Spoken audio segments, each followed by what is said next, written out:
Bonjour messieurs, cette vidéo s'adresse donc aux hommes, sachant que j'ai eu un problème de téléphone et que j'ai parlé dans le vide pendant à peu près 25 minutes, donc je vous refais la vidéo. J'ai mes petites notes pour ne rien oublier et donc je recommence. Je vais vous parler identité vestimentaire, consommation et plus largement crédibilité et posture professionnelle.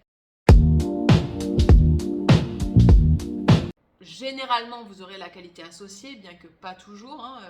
Ça, je vois des clients qui en font les frais. Mais ayez une cohérence. Je préfère quelqu'un qui va dépenser 50 euros un pull et 80 euros un jean et une paire de chaussures avec un blouson un peu stylé, voilà, pour un ensemble de 400 euros, plutôt que quelqu'un qui va dépenser 3000 euros dans des pièces qui n'ont aucun lien entre elles et qui ne construisent rien. Des pièces toutes seules n'ont pas d'impact, elles ne vous créeront pas de style et peu importe leur prix. Pour ce qui est des gros logos sur les pulls, afficher un Dior, écrit en gros, etc., ça ne va pas vous donner de charisme, ça ne va pas vous donner de style. Alors que, par exemple, Dior, justement, va avoir une gamme qui va être beaucoup plus confidentielle, avec des belles matières, où vous allez avoir un tout petit détail qui va indiquer que c'est Dior, mais il va être imperceptible. Et c'est plutôt ça qui vous donnera de la classe, alors que des gens qui vont afficher un logo ou une marque de manière outrageuse, ne va pas forcément créer d'identité visuelle, de classe, d'impact, de charisme, etc. Donc je vous demande de réfléchir à ce que vous voulez projeter en termes d'image. Quand je vais à Monaco, qui n'est pas très loin de chez moi puisque j'habite près de Marseille, j'adore aller dans les très beaux hôtels de Monaco, m'asseoir et admirer les tenues, aussi bien des hommes que des femmes. Pour le coup, je préfère les tenues des hommes à Monaco. Les femmes sont plutôt des Russes assez bling bling qui en montrent un peu trop. Les hommes, il y a beaucoup d'Italiens. Eux ont une classe extraordinaire et il n'y a aucun logo qui est affiché. Il n'y a finalement aucun signe extérieur de richesse qui dit voilà, ça c'est telle marque, ça c'est telle marque. À moins d'avoir un œil voilà, très aguerri et de suivre très très près des marques comme l'Europiana et reconnaître une pièce, la marque n'est pas affichée. On est dans cette sobriété qui crée l'élégance et qui crée tout simplement ce charisme. Il y a des choix de matière, il va y avoir des pantalons taille haute, des mocassins, des pantalons à double pince. Et c'est ça qui va créer cet impact visuel, ce n'est pas la marque. Donc je vous demande vraiment de choisir vos pièces en fonction plus de leur matière, de leur particularité. J'en parlais ce matin sur Instagram. Ce qui va créer un impact visuel, c'est avec des gros guillemets la bizarrerie de votre vêtement. La bizarrerie, c'est tout simplement quelque chose qui sort de l'ordinaire. Donc ça va être une chemise qui va être dans un tissu texturé, un pantalon qui au lieu d'avoir une simple pince a une double pince, ça va être un pantalon avec des volumes, peu importe des superpositions avec un gilet. C'est toutes ces petites choses qui vont créer du style et donc ce n'est pas forcément le prix et la marque qui vont vous donner ce style et ce charisme. Je voulais vous dire que ce que vous devez chercher quand vous allez faire des magasins, les magasins, c'est pas des vêtements. N'allez pas acheter des vêtements. Allez acheter votre identité vestimentaire. Allez acheter dans l'objectif de cette construction visuelle. N'allez pas acheter une pièce, puis une autre, puis une autre. Créez cet ensemble et cette logique pour aller dans la vision que vous avez de votre style. C'est ma partie préférée avec mes clients. J'adore aller à la recherche de qui ils sont dans le vêtement. Alors qu'eux n'en ont pas forcément conscience. Je leur fais remplir un test de style. On pourrait dire ça suffit. Non. Il y a aussi les discussions que j'ai avec eux, leur environnement, parfois dans leur maison, même en visio, leur tri d'armoire qu'on fait aussi beaucoup en visio puisque je travaille beaucoup à distance.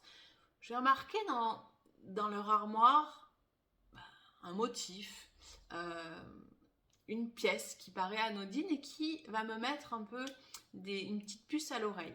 Et en fait, chaque petite chose ensemble, sans que moi-même j'en ai forcément la conscience, vont créer chez moi une petite ampoule qui me fait dire, je crois que c'est vers ce style-là qu'il souhaite aller.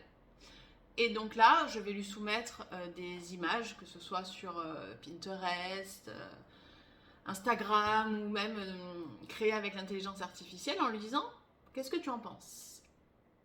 Et bien souvent, pour pas dire à chaque fois « Ah ouais, je me reconnais là-dedans ». C'est la réponse que j'obtiens de mes clients. Parce que en fait, si je vous amène comme une styliste que je ne suis pas vers un style qui ne vous correspond pas, on n'aura pas cet impact parce qu'on n'aura pas la cohérence. La cohérence, c'est quelque chose de très important. La cohérence, c'est la cohérence avec votre morphologie, votre silhouette, les couleurs qui flattent votre visage, mais c'est surtout la cohérence entre qui vous êtes, vous, et ce que vous voulez projeter à l'extérieur. Qui vous êtes à l'intérieur en accord avec ce que vous allez projeter à l'extérieur. Et c'est cette cohérence qui va faire la beauté. Donc je ne suis pas styliste, je suis conseillère en image. Je vous coach pour trouver votre image. Le style que nous allons faire ensemble sera parfait parce qu'il est parfait pour vous. Il n'a pas à me plaire. Il n'a pas à plaire aux autres, il n'a pas à plaire à votre femme. Le but, c'est que vous puissiez vous reconnaître dans cette identité visuelle. Et j'ai envie de vous dire que, à l'issue de cet accompagnement, quand vous allez porter ces pièces qui vous ressemblent, alors que votre femme n'était pas forcément fan du tableau d'inspiration que je vous ai proposé et qui semblait vous correspondre, elle finira par aimer sur vous le style que l'on aura créé. Parce que ça sera votre identité, vous allez vous sentir bien, vous allez vous sentir confiant, vous allez relever la tête. Et ce qu'on aime en fait, c'est les gens qui sont confiants. On va pouvoir dire, je ne le porterai pas personnellement, mais qu'est-ce que ça lui va bien? C'est ça la réussite du conseil en image, c'est tout simplement que le monde reconnaisse que waouh, ça le met en valeur, ça lui va bien. Moi, je pourrais pas le porter, mais c'est pas l'objectif en fait. On n'a pas envie de porter des pièces que tout le monde a envie de porter. On a envie de porter des pièces qui nous correspondent. Donc allez chercher votre identité visuelle, arrêtez de consommer pour consommer. J'en viens à la mode c'est de la consommation. La mode ça va changer plusieurs fois par an. 4 fois par an minimum à chaque saison. Voire même dans chaque saison ça change aussi. Vous n'avez ni le temps ni la disponibilité mentale pour vous focus sur votre armoire comme ça X fois par an. Vous avez besoin d'avoir une garde-robe qui soit cohérente, pratique et surtout impactante. On va suivre la tendance, mais pas la mode. La mode, ça va être des couleurs, pardon. On dit, ah, c'est la mode du bordeaux, c'est la mode du kaki. Ça va être la mode des motifs. On a eu le motif léopard, par exemple. Donc, si vous avez un style un peu plus artistique, un peu plus streetwear, vous allez vous prendre un gilet un peu mousse avec un effet léopard, super, c'est cool. Vous achetez une autre pièce léopard parce que c'est la mode, l'année prochaine, c'est plus du tout la mode du léopard, qu'est-ce que vous allez faire de ces pièces-là? Donc, on ne va pas suivre la mode, donc on ne va pas suivre les couleurs à la mode, on ne va pas suivre les motifs à la mode, par contre, on va suivre la tendance c'est une dizaine d'années. On va dire années 70, pas de def, on a tous en tête les styles qu'il y avait dans les années 10, les années 20, les années 30. Et nous, on n'a pas envie d'avoir un style qui est connoté 2010, ok? Là, par exemple, la tendance, donc c'est surtout les coupes et les matières. On est sur des coupes qui vont être plus droites, un peu plus loose, un petit peu plus évasées, notamment sur les pantalons, des pantalons qui sont plus volumineux. On a quitté 10 ans de slim, Dieu merci, parce qu'en termes d'allure, c'était pas foufou. Et surtout, en termes de morphologie, ça flattait peu de monde, on va dire. Donc, on va suivre la tendance. Pourquoi? Pour être dans l'air du temps. Et si à l'issue de ces 10 ans, ça a changé, j'ai envie de vous dire, dans 10 ans, dans tous les cas, vous allez avoir envie de fraîcheur dans votre garde-robe, donc on pourra refaire. Surtout qu'en 10 ans, vous pouvez évoluer en termes de style. C'est très très commun que mes clients évoluent en termes de style, aussi en termes de silhouette. On peut perdre, prendre du poids, se muscler, peu importe. On peut aussi changer de posture professionnelle. On peut passer d'un poste de cadre sup à je monte ma boîte et je rencontre des clients. Donc il y a aussi ce statut pro qui peut évoluer. Donc faire une garde-robe pour 5 ans minimum à 10 ans, c'est cohérent. Donc on pourra s'adapter au bout d'une dizaine d'années à la tendance qui va évoluer.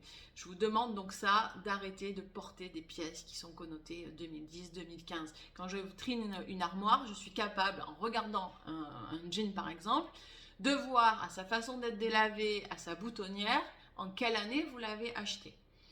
Et sachez que dans l'inconscient collectif, les gens le savent aussi. Si vous avez besoin d'avoir une image qui soit top level, en portant des pièces qui sont connotées 2010-2015, votre charisme se casse complètement la figure. Je vous parlais beaucoup d'identité visuelle, hein, donc de qui vous êtes, vous, dans le vêtement, hein, qu'est-ce que vous voulez projeter, quelle est votre identité. Mais il y a aussi une cohérence à avoir avec votre mode de vie. Il va falloir trouver des compromis pour votre quotidien, vos week-ends, vos soirées, combien de fois vous avez besoin d'avoir des tenues qui vont être peut-être plus élégantes. Il faut aussi qu'il y ait cette cohérence-là. Un avocat va faire des rendez-vous clients, il va aussi être en audience. Combien de jours de rendez-vous clients, combien d'audiences. Il y a vraiment tout cet aspect-là qui est à prendre en compte. Il doit y avoir cette logique dans les pièces que l'on va acheter. Donc c'est vraiment un ensemble. Valorisation des couleurs, vos couleurs, hein, celles qui vous valorisent le visage, votre morphologie, qui valorise votre silhouette, qui prend en compte votre style, votre identité visuelle, votre fonction et sous-entendu aussi votre mode de vie par rapport à cette fonction. Voilà, c'est vraiment cet ensemble-là. Donc arrêtez de consommer pour consommer, ayez cette intelligence, comme vous managez vos équipes ou votre entreprise, d'avoir une feuille de route. Je voulais vous parler maintenant de confiance en vous, confiance dans le style que vous souhaitez créer. Pour exemple, j'ai un client récemment qui me dit j'ai pas envie, je sais plus tout à fait les mots, mais là, en gros le sens c'était de ressembler au clown du village, voilà, avoir un style qui se démarque trop. Alors il faut savoir à quel curseur vous voulez vous démarquer évidemment, mais c'est toujours pareil. Si cela vous correspond, vous n'allez pas sortir cruellement du lot. Parce que ça sera votre identité et en fait comme vous portez les vêtements avec confiance, vous allez plus dégager de l'admiration que de la moquerie. Et de toute façon, les gens qui vont se moquer, j'ai envie de vous dire, on n'en a rien à faire. Ceux qui se moquent, c'est ceux qui ont le temps de le faire. Je pense que vous, personnellement, vous n'avez pas le temps de vous moquer des vêtements des autres dans la rue. Donc faites-vous confiance et surtout osez. Si vous avez cette envie d'avoir des pièces qui sortent un peu de l'ordinaire, que vous sentez que vous êtes attiré par des styles qui sont peut-être un peu moins communs, allez-y, mais allez-y à fond. Ne jouez pas la demi-mesure. Parce que la demi-mesure, c'est assumer sans trop, et donc du coup, tout se casse la figure. Allez-y à fond, osez, osez, osez. Je pense que dans votre posture professionnelle, vous avez pris des risques, que vous soyez salarié ou dirigeant, peu importe. À un moment donné, vous avez osé prendre des risques, vous avez osé vous affirmer, aller contre l'avis de certains. Pour le style, c'est pareil. Je ne cherche personnellement l'approbation de personne. Je cherche à avoir un reflet qui me correspond et qui va me satisfaire. Et je sais que quand je me sens moi, que personnellement je me sens bien habillée, je vais dégager autre chose, je vais m'exprimer autrement, les gens vont s'adresser à moi autrement. Vous allez halluciner de l'impact que votre tenue peut avoir sur vos relations personnelles et professionnelles. J'ai des pléthores de retours de clients et de clientes qui me disent « mais c'est dingue, depuis que j'ai eu tel compliment, j'ai obtenu tel poste, j'ai pris la direction de telle agence ». J'ai même ma direction qui m'a complimenté sur mes tenues vestimentaires, c'est quand même peu commun. J'ai terminé, clôturé 7 ans de célibat, j'ai rencontré quelqu'un. C'est toutes ces choses-là en fait qui me font dire que au-delà de ce que vous allez attirer parce que vous allez forcément être beaucoup plus mis en valeur, vous allez aussi dégager quelque chose de différent, de la confiance. Et on sait que de la confiance découle énormément de choses. Voilà. Les personnes qui n'ont pas confiance en elles, elles rentrent les épaules, elles regardent leurs chaussures. On ne peut pas construire de carrière, on ne peut pas avancer, on ne peut pas en tout cas toucher les étoiles quand on n'a pas confiance en nous et quand on ne dégage pas cette assurance. Et l'assurance passe par votre image, que vous le vouliez ou non. On a toujours ce gars qui a obtenu un gros poste, mais qui est habillé comme quelqu'un qui s'excuse d'être là.